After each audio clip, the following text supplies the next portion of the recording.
जी, आप लोग कैसे हो? आशा करते हैं कि आप अच्छे होंगे, स्वस्थ होंगे। और आपको तो पता ही होगा कि मैं आपके लिए एनटीपीसी 2025 भर्ती जो हाल ही के महीने में जस्ट आपके नेक्स्ट महीना जून के 5 तारीख से 24 तक चलेगा। अब तो याद रखें, एक दिन बढ़ा चुके हैं, 16 दिन तक एग्ज़ाम होगा।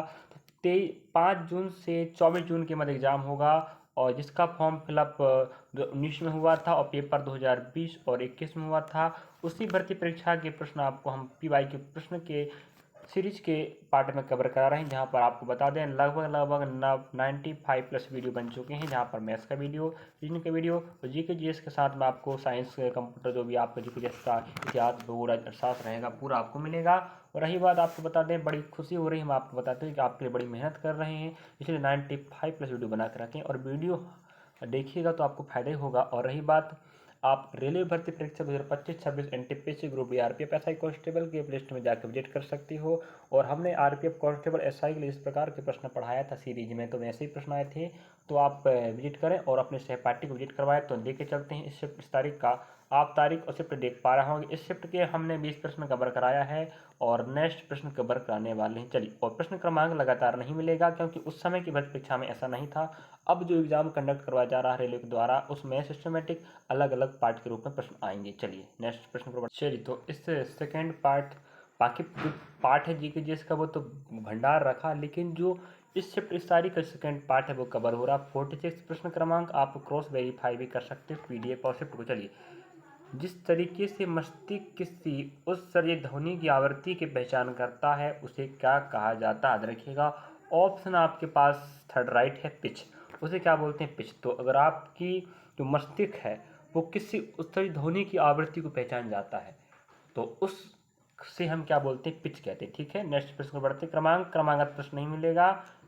अगला प्रश्न आपके समक्ष आप देख पा रहे होंगे 48 है, निम्नलिखित में से किस शहर में 21 से 30 अगस्त 2019 तक 8वें एशियाई युवा महिला हैंडबॉल चैंपियनशिप का आयोजन किया गया था? तो थोड़ा सा देख पा रहे हो आप, हटीला से प्रश्न पूछा है। अब इतना डीपली कौन पढ़ेगा भाई, ये महिला पुरुष का है कि नहीं? अब एशियाई खेल पूछता तो बता देते, लेकिन 8वें नंबर का जो एशियाई युवा महिला हैंडबॉल, सिर्फ हैंडबॉल की बात कर रहा है, चैंपियनशिप कहाँ आयोजन किया गया था? और आप देख पाएंगे ऑप्शन नंबर आपका सेकेंड राइट है, जयपुर, जो राजस्थान की राजधानी है और जिसे हम पिंक सिटी या गुलाबी नगर भी कहते हैं। तो राजस्थान के जयपुर में 8वीं एशियाई खेल का शुभारंभ हुआ था। और रही बात, यहाँ पर आयोजन किया गया था। अब पेपर 2020 और 21 में हुआ था, तो आप सोच पाए सारे होंगे 19-20 का करंट अफेयर पूछा था, अभी 25 में होगा, इसका मतलब आपको 24 का तो पूछिएगा करंट अफेयर, तो पढ़। अब आप अगला प्रश्न आप देख पा रहे होंगे, 2000 के जो बैंक नोट की विमाएँ क्या है?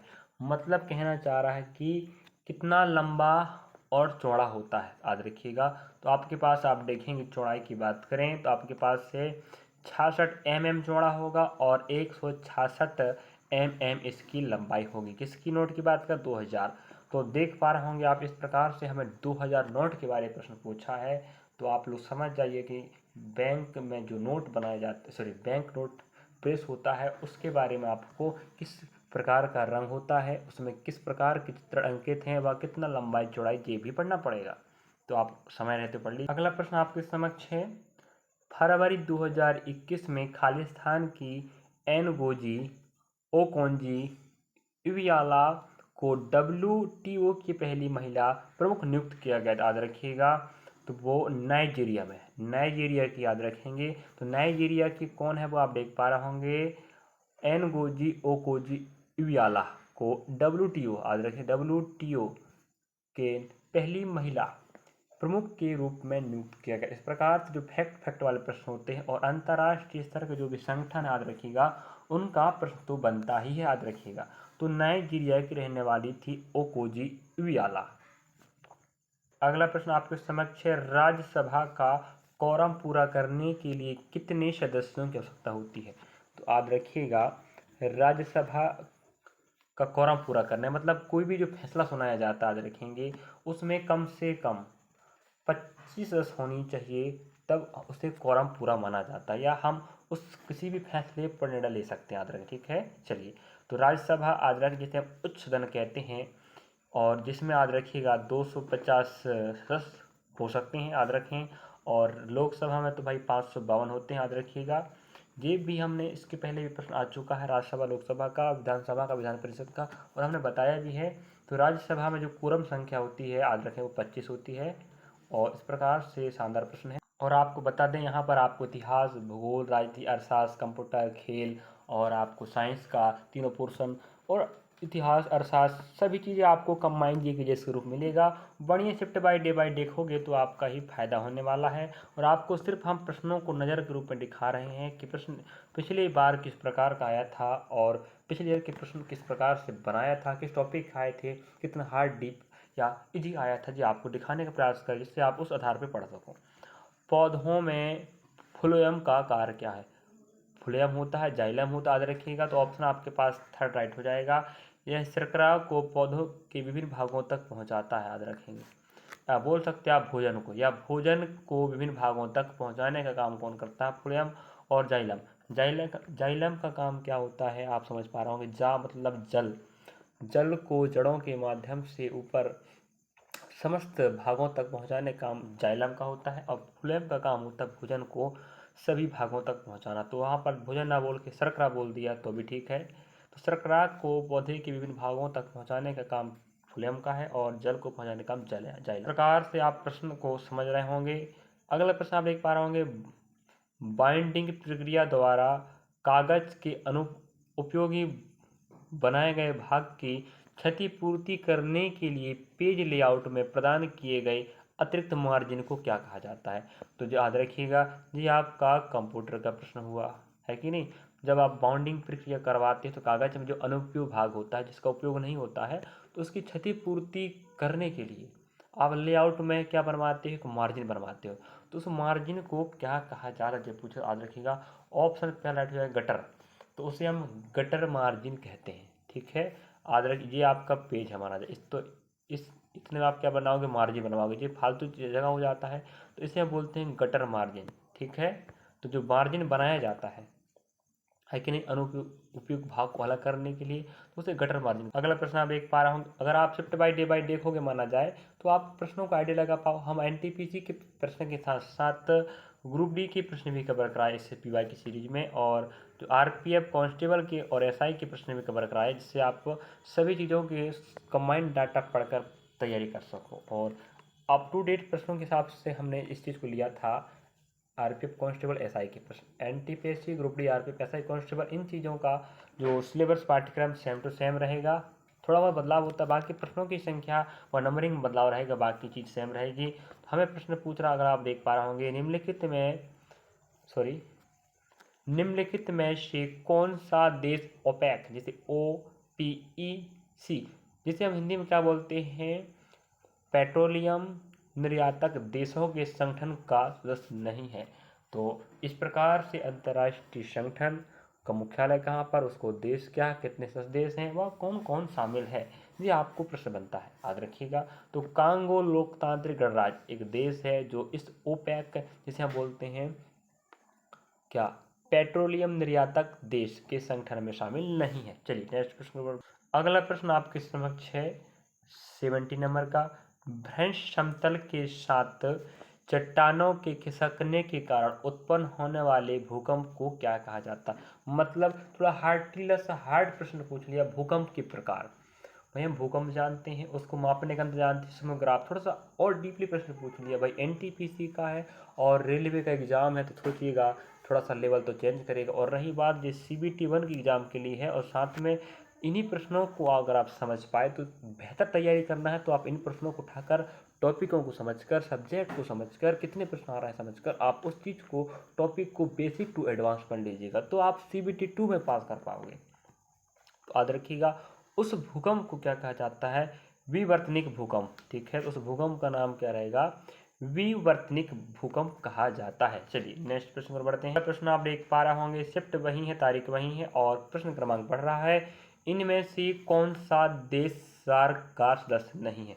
अब भी हमें एक प्रश्न पूछा था ओपेक का, OPEC, उसमें हमने बताया था जो कांगो लोकतांत्रिक गणराज्य वो सदस्य नहीं है। उसी के जैसे फिर से आपको अंतर्राष्ट्रीय संगठन का प्रश्न पूछ लिया कि सार्क का सदस्य नहीं है, तो ऑप्शन आपका ए राइट हो जाएगा, ईरान।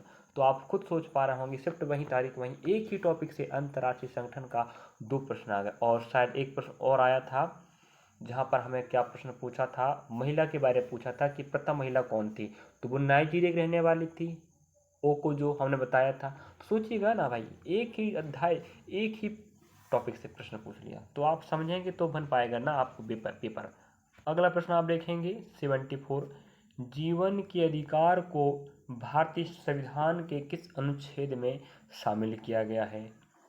मतलब जीवन के अधिकार, आपको जीने का अधिकार है भाई, सीधी बात। तो जीवन के अधिकार आर्टिकल नंबर 21 में शामिल किया गया है। इस प्रकार से आपको आर्टिकल, जो प्रमुख प्रमुख आर्टिकल है वो पढ़ना पड़ेगा। और हम आपको बता दें, प्रश्न का व्याख्या हम नहीं समझा रहे हैं क्योंकि समय ज़्यादा लगता है, और आपको सिर्फ ये दिखाना चाह रहे हैं कि आप यहाँ स्पेस, और रही बात स्पेस कम पड़ता है तो समझाते बनता नहीं है कि नहीं। और आप यहाँ लिखने से और समझाने से अच्छा है कि आपको जानकारी हम प्रश्न दिखाकर समझा दें कि प्रश्न का लेवल क्या था, किस लेवल के प्रश्न आए थे, किस टॉपिक से कितने प्रश्न और किस सब्जेक्ट से कितने प्रश्न आए थे।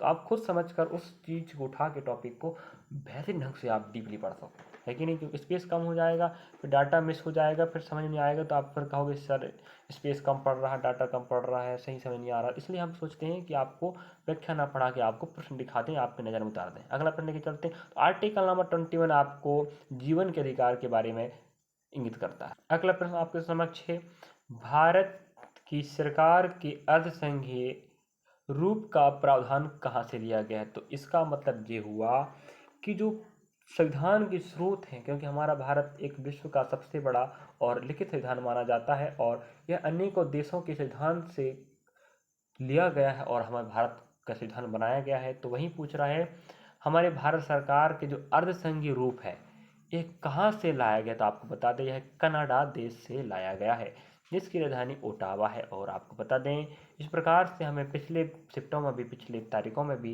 इस प्रकार के स्रोत से संबंधित प्रश्न पूछ रहा है। और आपको बता दें, हम एमपी, आप अगर आप मध्य प्रदेश के माना जाए तो एमपी आबकारी की भर्ती परीक्षा की हम तैयारी करा रहे हैं, वहाँ पर भी PYQ सीरीज चालू है, जो भी रिकॉर्डेड वीडियो चल रहे हैं। तो वहाँ पर भी आप देखना चाहते हो तो आप देख सकते हो। अगर आपके परिवार सहपाठी कोई है तो आप वहाँ पर देखें। बता दूं आपको, कुछ समानता, कुछ चीज़ें में समानता है जी, कि जैसे वहाँ के टॉपिक यहाँ पर मिल रहे हैं, मैथ्स का टॉपिक यहाँ के वहाँ मिल रहा है, रीजनिंग के यहाँ के वहाँ के मिल रहा है। तो आप देखिएगा, जो आपका तैयारी कर रहा है वो NTPC तैयारी कर रहा है और साथ में ग्रुप डी की तैयारी कर रहा है, मतलब रेलवे की तैयारी कर रहा है। उसी प्रकार यहाँ की तैयारी रेलवे की, वहाँ पर भी आपको स्टेट की एग्जाम में भी काम देगा। अगला प्रश्न आपके समक्ष है, 2019 में DRDO, जिसे हम बोलते हैं रक्षा अनुसंधान एवं विकास संगठन के आकाश मार्क 1S का सफल परीक्षण किया गया था। आकाश मार्क 1S किस प्रकार का मिसाइल है। इस प्रकार से यह एक क्या है, रक्षा अनुसंधान के क्षेत्र में काम करता है, तो सेना के लिए अनेक प्रकार के मिसाइल हथियारों का निर्माण करता है, याद रखिएगा। और आप कमेंट बॉक्स में बताइएगा कि DRDO का मुख्यालय कहाँ पर है। और हमें विज्ञान एवं सूचना प्रौद्योगिकी का भी प्रश्न आएगा, तो याद रखिए ऑप्शन आपके पास पहला राइट हो जाएगा। सतह से हवा में मारने वाली एक मिसाइल है जिसका सफल परीक्षण किया गया था 2019 में, ठीक है। उसका नाम क्या था, आकाश मार्क 1। तो सतह से हवा में मार करने के लिए भारतीय वायु सेना के लिए यह मिसाइल बनाया गया था। अगला प्रश्न पर बढ़ते हैं। अगला प्रश्न आप देख पा रहा हूँ, 1921 में एडविन लुटियंस ने इनमें से किसका निर्माण किया था। अब निर्माण भाई, एक वास्तुकार हुआ करता था एडविन लुटियंस। वास्तुकार मतलब जैसे वर्तमान आप क्या कहते हो, इंजीनियर कहते हो, तो उस समय वास्तुकार हुआ करता था। इन्होंने इसके निर्देशन में अनेकों प्रकार के स्मारक बनाए गए, लेकिन हमें सन दे के बोल दिया 1921 में।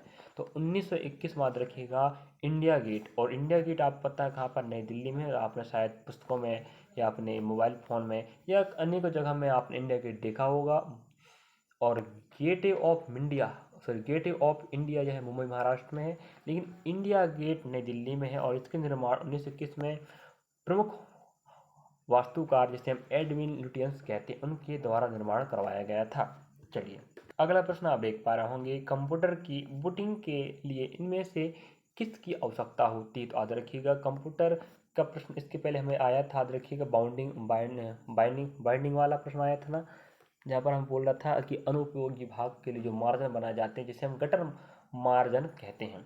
तो कंप्यूटर की जो बूटिंग होती है, इसमें याद रखेंगे ऑपरेटिंग सिस्टम की आवश्यकता होती है। अगला प्रश्न आप देख पा रहे होंगे, ग्रहों की गति के नियम की खोज किसने किया था। इस प्रकार से हमें खोज कब किया गया, व किस चीज़ की खोज की गई थी और किस व्यक्ति ने किया था, ये भी आप प्रश्न बनता है। तो आप लोग समय रहते हुए, पूरा समय हमारे पास बहुत कम है क्योंकि 5 जून से आपका 23 जून के बाद एग्ज़ाम 24 तक चलेगा, अब तो एक दिन बढ़ा चुके हैं, तो वहाँ तक एग्ज़ाम आपका डेट रहेगा। तो आपका एग्ज़ाम कब हो जाए कोई भरोसा नहीं है, तो समय हमारे पास बहुत कम बचा है। आप लोग समय रहते हुए आप जितना भी पढ़ चुके हैं उसको रिवाइज करें और सिलेबस के अकॉर्डिंग कीजिएगा, आलतू फालतू ना करें। और साथ में आप बता दें, मॉक टेस्ट लगाते रहें जिससे आप समय मैनेज कर पाओ।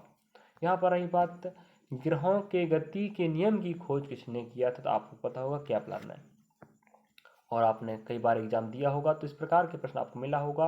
और यह प्रश्न भी आपको अनेकों भर्तियों में और अनेकों भर्तियों के PYQ प्रश्न पढ़ोगे तो मिल जाएगा। अगला प्रश्न आप देख पा रहे होंगे, माइक्रोसॉफ्ट वर्ड 2016 में पैराग्राफ फॉर्मेटिंग हटाने के लिए कौन सी शॉर्ट कुंजी दबाने होगी। तो आपको बता दें, शॉर्टकट जो कुंजी होती हैं, ये शॉर्टकट जिसे की कहते हैं, उसके प्रश्न भी अन्य को जो जहाँ पर भी अगर कंप्यूटर का सिलेबस है माना जाए तो वहाँ पर भी इस टॉपिक का प्रश्न जरूर आएगा। शॉर्टकट की आता है, आज रखिएगा। तो वहाँ पर Ctrl+Q का जब एक साथ प्रेस करोगे तो आप सीधा माइक्रोसॉफ्ट वर्ड 2016 में पैराग्राफ फॉर्मेटिंग हटाने के लिए आप काम कर रहे हो, याद रखिएगा जी, आपको समझ पड़ेगा। तो Ctrl+Q के माध्यम से आप पैराग्राफ फॉर्मेटिंग को हटा सकते हो आराम से। नेक्स्ट प्रश्न पर बढ़ते हैं। अगला प्रश्न आपके समक्ष है और प्रश्न क्रमांक आप देख पा रहे होंगे, शिफ्ट बाय डे बाय हम प्रयास करेंगे आपको प्रयास करने का, और शिफ्ट भी आपको दिखा दिया करेंगे जिससे आप क्रॉस वेरीफाई कर सको कि भाई उस शिफ्ट उस तारीख का है या नहीं प्रश्न। तो अगला प्रश्न आप देख पा रहे होंगे, असहयोग आंदोलन के दौरान चोरी चोरा कांड की घटना उत्तर प्रदेश के किस जिले में हुई थी। आपको पता चाहिए 1920 में असहयोग आंदोलन शुरू हुआ था।